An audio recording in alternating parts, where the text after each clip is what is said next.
இந்த வீடியோவில் நம்ம என்ன பார்க்க போறோம்னா, துலாம் ராசி, துலா லக்னத்துல பிறந்தவங்களுக்கு கர்ம பலன் எப்படி இருக்க போகுது? உங்களுடைய கர்மா என்ன அப்படிங்கிறது, உங்களுடைய ஜாதகத்தில் இருக்கக்கூடிய கிரகத்தின் சேர்க்கை பொறுத்தே நீங்கள் தெரிந்து கொள்ளலாம்.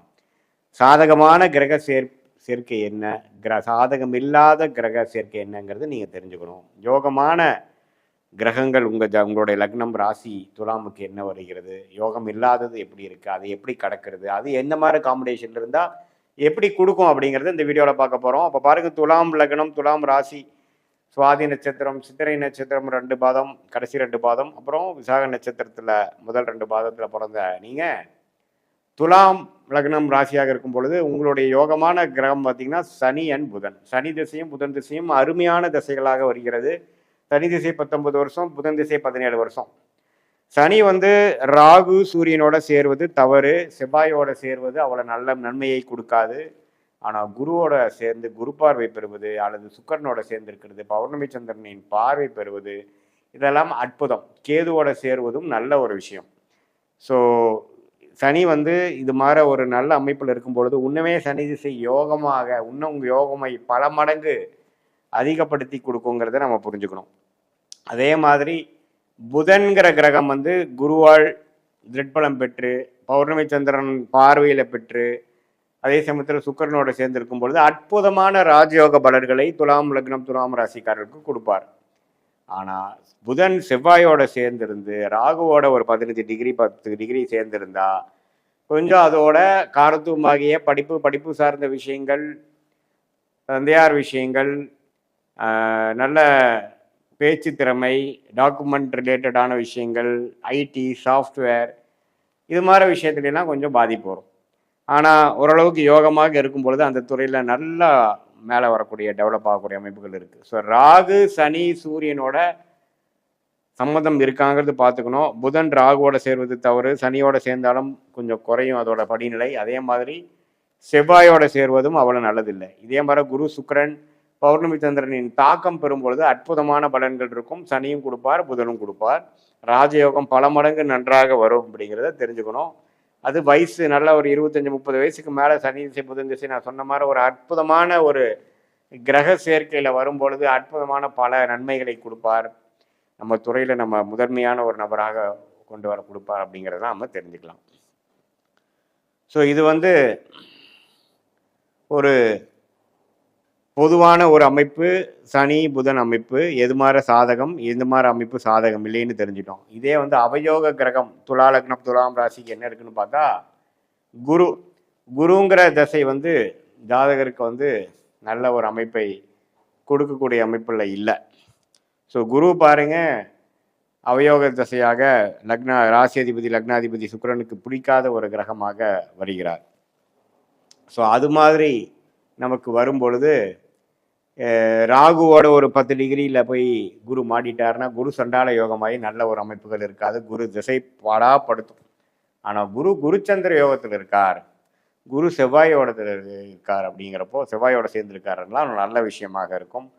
கேதுவோட சேர்ந்திருந்தாலும் கேல யோகமாக நல்ல அமைப்புகள் உண்டு. ஒரு அவயோகத்தை சில படி குறைப்பார், நம்ம பிரச்சனைகள் கொடுக்காமல் ஓரளவுக்கு சுமாரான திசையாக கொடுப்பார். அப்படிங்கிறத நம்ம கர்மாவின் அடிப்படையில் இந்திய வேதத்தோட அடிப்படையிலான விஷயத்தில் நம்ம புரிஞ்சுக்கிறோம்.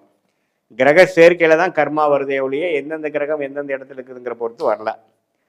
ஸோ கிரக சேர்க்கையில் இதே குரு சனியோட சேரும் பொழுது சனிக்கு நல்ல பலனும் குருவுக்கு மிகவும் சுமாரான பலன்களும் கிடைக்குது. அதே மாதிரி சூரியனும் சனியும் சேருவது ரெண்டுமே பிரச்சனை.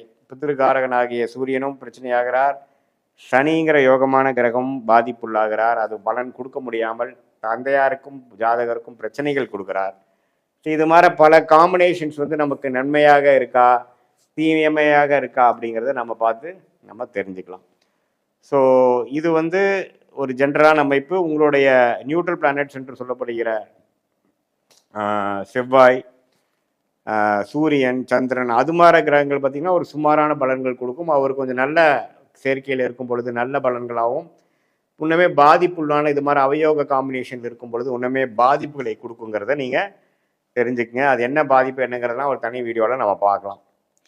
ஸோ இது ஒரு பொதுவான பலன்களை தவிர உங்களுடைய ஜென்ம ஜாதகத்தில் பிறந்த தேதி, பிறந்த நேரம், பிறந்த உரை வைத்து உங்களுடைய திருக்கணித பஞ்சாங்கத்தில் நம்ம ஜாதகத்தை போட்டு அது பிரகாரம் எப்படி வரக்கூடிய பலாபலன்கள்லாம் எப்படி இருக்குதுங்கிறது நம்ம டீட்டெயில்டாக பார்க்கும் பொழுது இன்னுமே அடுத்த வரக்கூடிய காலகட்டங்கள் எப்படி இருக்குது, எந்த நேரத்தில் வேலை கிடைக்கும், எந்த நேரத்தில் வேலை மாற்றம், எந்த நேரத்தில் தொழில் அமைப்போம், எந்த நேரத்தில் வெளிநாடு போவோம், குழந்தை பேரு, கல்யாணம், எல்லா விஷயங்களும் வாழ்க்கைக்கு வேணுங்கிற அன்றாட எல்லா முக்கியமான டெசிஷன்ஸும் எடுக்கக்கூடிய அமைப்புகளாக நமக்கு கண்டிப்பாக இந்த சயின்டிஃபிக் வேதிக் அஸ்ட்ராலஜி முறையில் உங்களுடைய கிரகங்கள் ஒன்று ஒன்று எவ்வளோ அமைப்பு எவ்வளோ டிகிரியில் சேர்ந்துருக்கு, கிரக சேர்க்கை எப்படி, யாருக்கு யார் ஒன்று ஒன்று பார்த்துக்கிறாங்க அப்படிங்கிற பொறுத்து தான் உங்களுடைய கர்மவினை போன ஜென்மத்தில் செய்த பாவ புண்ணியங்கள்லாம் வந்து இந்த ஜென்மத்தில் வருதுங்கிறது நம்ம வாழ்க்கை சம்பவங்களாக உருவெடுக்குதுங்கிறது நம்ம புரிஞ்சுக்கிறோம்.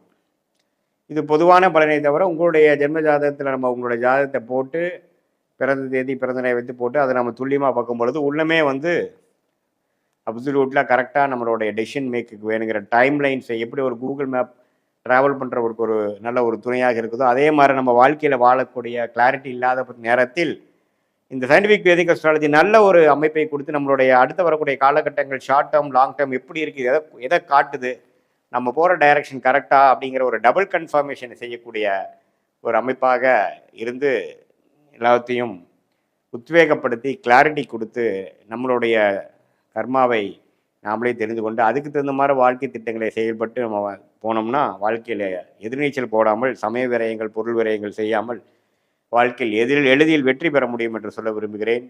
மீண்டும் மற்றொரு காணொலியில் சந்திப்போம். நன்றி, வணக்கம். இந்த வீடியோவில் நம்ம என்ன பார்க்க போகிறோம்னா விருச்சிக லக்னம் விருச்சிக ராசியில் பிறந்த உங்களுக்கு எதுமாற கிரக சேர்க்கை வந்து சாதகமான ஒரு கர்மாவை கொடுக்கக்கூடிய கர்ம பலனை திருப்பி கொடுக்கக்கூடிய ஒரு அமைப்பாகவும் சாதகமற்ற கர்ம பலனை திருப்பி கொடுக்கக்கூடிய அமைப்பாகவும் வருகிறது. எந்த கிரகம் யோக கிரகமாக விருச்சிக லக்னம் விருச்சிக ராசியாக உங்களுக்கு வருகிறது, எந்த கிரகம் அவயோக கிரகமாக ரொம்ப கவனமாக இருக்கக்கூடிய தசையாக வருகிறது, அது எது மாதிரி ஒரு காம்பினேஷனில் இருந்தால் நல்லது இருக்கும், ஓரளவுக்கு சமாளிக்கலாம், எது மாதிரி காம்பினேஷன் இருந்தால் நம்ம போட்டு நம்மளை படுத்தும், நம்ம கவனமாக இருக்கணும் அப்படிங்கிறத நம்ம 18 வருஷம் எக்ஸ்பீரியன்ஸ் ஆகிய சயின்டிஃபிக் வேதிக் அஸ்ட்ராலஜி முறையில் நம்ம எதையும் மிகைப்படுத்தாமல் உள்ளது உள்ளவாறு நம்ம பார்க்க போகிறோம். இப்போ பாருங்கள், இந்த விருச்சிக லக்னத்துக்கு மிகவும் முக்கியமான கிரகம் குரு, அதுக்கு அடுத்தபடியான மிகவும் முக்கியமான கிரகம் சந்திரன். இந்த சந்திரனும் குருவும் சேர்ந்து குருச்சந்திர யோகத்தில் இருந்தால் ரொம்ப நல்லது. இந்த சந்திரனே ராசி அதிபதி ஆகிய செவ்வாயோடு சேர்ந்து சந்திரமங்கல் யோகத்தில் இருந்தாலும் ரொம்ப நல்லது. ஸோ இதே பாருங்கள், உங்களுடைய அந்த குரு வந்து சந்திரனோட சேராமல் சுக்கரனோட சேர்ந்த அந்த இல்லற வாழ்க்கை தாம்பத்திய விஷயங்கள் குழந்தை விஷயத்தில் சில பிரச்சனைகள் எவ்வளோ டிகிரியில் சேர்ந்துருக்காங்கிற பொறுத்து கொஞ்சம் பிரச்சனைகள் வரலாம் பார்க்கணும். அதே மாதிரி ராகு பார்த்திங்கன்னா குருவோட சேர்வது சந்திரனோட சேர்வது எல்லாமே மிகவும் தவறு. நம்மளுடைய கர்மாவை அப்படியே தவறான ஒரு அமைப்பாக மாற்றக்கூடிய அமைப்புகளாக இருக்குது. கேது சேர்வது தப்பு இல்லை. அதே மாதிரி சூரியனும் சனியும் சேர்வது மிகவும் புத்திர தோஷம் தொழில் அமைப்புக்கு நம்ம தோஷத்தை கொடுக்கக்கூடிய அமைப்பாக நம்ம எடுத்துக்கொள்ளலாம். அதே மாதிரி ராகு எந்த கிரகத்தோடு சேர்ந்தாலும் பாதிக்கிறாருங்கிறது தெரிஞ்சுக்கணும். அதே மாதிரி செவ்வாய்ங்கிற கிரகம் புதன்கிற ஒரு கிரகத்தோட அட்டமாதிபதியோட சேராமல் இருப்பது நல்லது. சேர்ந்ததுன்னா ராசிக்கார அதிபதியாகிய நீங்களே வந்து ஒரு மாறுபாடான எண்ணங்களும் எண்ணம் கிளாரிட்டி இல்லாதவராகவும் சில பிரச்சனைக்குரிய ஒரு செயல்பாடுகள்னால வாழ்க்கையில் நிறைய கஷ்டப்பட வேண்டிய அமைப்புகளாகவும் வரக்கூடிய அமைப்பு இருக்குங்கிறது நம்ம தெரிஞ்சுக்கணும்.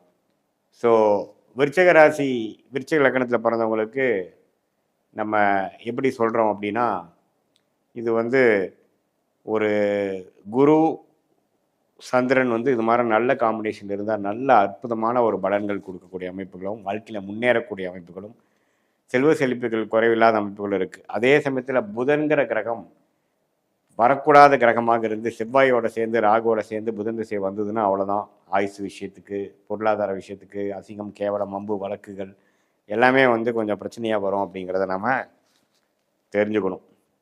ஸோ மற்றபடி ஓரளவுக்கு நல்ல ஒரு யோகமான ஒரு அமைப்பு தான் வந்து நமக்கு இந்த குரு சந்திரன் அப்படிங்கிறது கொடுக்குறார். அதே மாதிரி புதன் வந்து ராகு சனி செவ்வாயோடலாம் சேராமல் குருவோட சேர்ந்து ஒரு பௌர்ணமி சந்திரனின் பார்வை பெற்று சுக்கரனோட சேர்ந்து ஒளியோட இருக்கும் பொழுது இன்னுமே வந்து மிகவும் நன்றான ஒரு அருமையான ஒரு கர்மபலன் வெளிநாடு ஷேர் மார்க்கெட்டில் பணம், அது மாதிரி நல்லா பல பொருளாதார விஷயத்தில் நல்ல ஒரு மேன்மை பெறக்கூடிய அமைப்புகள் எல்லாமே கொடுப்பார் அப்படிங்கிறத நீங்கள் தெரிஞ்சுக்கணும்.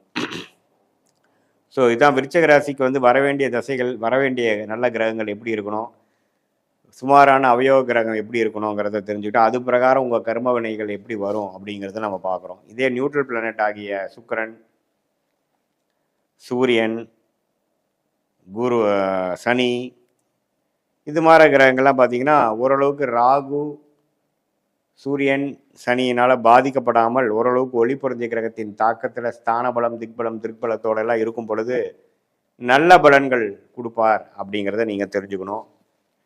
நம்ம இந்த சயின்டிஃபிக் வேதிக் அஸ்ட்ராலஜியில் எதையுமே மிகைப்படுத்தாமல் உள்ளது உள்ளவாறு ஒரு கிரகம் ஒன்று இப்படி இருந்தால் எப்படி இருக்கும் அப்படிங்கிற ஒரு அமைப்பை நம்ம வந்து பார்த்துட்ருக்கோம். எதையும் நம்ம வந்து புத்தாம் புதுசாக சொல்லாமல் டிகிரி அடிப்படையில் சயின்டிஃபிக்காக பார்க்கக்கூடிய அமைப்புகள் ரொம்ப முக்கியம். இது பொதுவான பலனை தவிர உங்களுடைய ஜென்ம ஜாதகத்தில் நம்ம பிறந்த தேதி, பிறந்த நேரம், பிறந்த உரை வைத்து போடும் பொழுது நம்மளுடைய அமைப்புகள் எப்படி இருக்குது, எது மாதிரி ஒரு கிரக அமைப்புகள் ஜாதகத்தில் இருக்குது, எந்த டிகிரியில் இருக்குது, எந்த மாதிரி ஸ்தான பலம், திக்பலம் இருக்குது, ஒன்றொன்றுக்குள்ள டிஃப்ரென்சஸ் எப்படி அப்படிங்கிறதெல்லாம் நம்ம தெரிந்து கொண்டு அதுக்கு தகுந்த மாதிரி எது மாதிரி யோகமான துறை, எந்த கிரகம் அதிகமாக வலிமையாக இருக்கோ அந்த கிரகத்தின் யோகமான துறை படிப்பு நமக்கு பலன் கொடுக்குங்கிறத தெரிஞ்சுக்கிறோம். அதே மாதிரி அடுத்த வரக்கூடிய காலகட்டங்கள் எப்படி இருக்குது, எந்த நேரத்தில் இடமாற்றம், வேலை மாற்றம், வெளிநாடு, அரசு உத்தியோகங்கள் அல்லது இது மாதிரி உள்நாட்டில் இருக்கக்கூடிய கார்ப்பரேட், ப்ரைவேட் செக்டார், அதே மாதிரி எது மாதிரி டைமில் நமக்கு மேரேஜ் நடக்கும், ஏர்லி மேரேஜா, லேட் மேரேஜா, குழந்தை விஷயங்கள் எப்படி இருக்குது, கடன் எப்போ அடையும், நம்மளுடைய உடல் உபாதைகள் எப்போ வந்து சரியாகுங்கிற மாதிரி எல்லா விஷயங்கள் வாழ்க்கைக்கு வேங்கிற முக்கியமான விஷயங்களை நம்மளுடைய ஜாதகத்தில் இருக்கக்கூடிய கிரக அமைப்பை வைத்து 9 கிரகம் 12 கட்டத்தில் 27 நட்சத்திரத்தில் எப்படி படர்ந்திருக்கிறார்கள், அதோட காம்படிஷன்ஸ் அண்ட் பெர்முடேஷன்ஸ் என்ன அப்படிங்கிறது நம்ம 18 வருஷம் அனுபவமாகிய சயின்டிஃபிக் வேதிக் அஸ்ட்ராலஜி விஷயத்தில் அஸ்ட்ராலஜி முறையில் எந்த விதத்திலையும் மிகைப்படுத்தாமல் உள்ளது உள்ளவாறு நம்ம பார்க்கும் பொழுது அடுத்த வரக்கூடிய காலகட்டங்களுக்கு தகுந்த மாதிரி நம்மளுடைய வாழ்க்கையை திட்டமிட்டு அதுக்கு தகுந்த மாதிரி நம்ம செயல் திட்டங்களை செதுக்கி கொண்டு தேவையில்லாத பண விரயங்கள், தேவையில்லாத சமய விரயங்களை தவிர்த்து நம்ம வாழ்க்கையில் நம்ம ஒன்றும் செய்யும் பொழுது வாழ்க்கையில் நம்ம வந்து எதிர்நீச்சல் போடாமல் எளிதில் வெற்றி பெற முடியும் என்று சொல்ல விரும்புகிறேன். மீண்டும் மற்றொரு காணொலியில் சந்திப்போம். நன்றி, வணக்கம்.